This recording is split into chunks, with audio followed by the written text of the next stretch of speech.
ആലപ്പുഴയിൽ KSFE ഓഫീസിൽ യുവതിയെ വെട്ടിക്കൊല്ലാൻ ശ്രമം. കളക്ഷൻ ഏജന്റ് മായാദേവിക്കാണ് പരിക്കേറ്റത്. അനുജത്തിയുടെ ഭർത്താവ് സുരേഷ് ബാബുവാണ് ആക്രമിച്ചത്. ഈ വാർത്തയുടെ വിശദാംശങ്ങളുമായി ഷൈജു ചേരുന്നു. ഷൈജു, എന്താണ് ആക്രമണത്തിന് കാരണമെന്നാണ് കരുതുന്നത്? എന്തൊക്കെയാണ് വിശദാംശങ്ങൾ?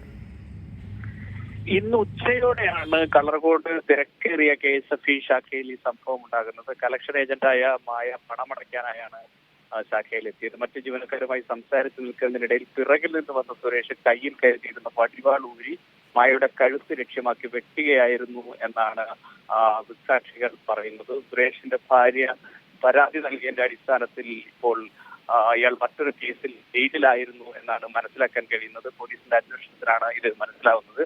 മായ പറഞ്ഞതനുസരിച്ച് സഹോദരി പരാതി നൽകിയെന്ന ധാരണയിലായിരുന്നു മായയ്ക്ക് നേരെയുള്ള ആക്രമണം.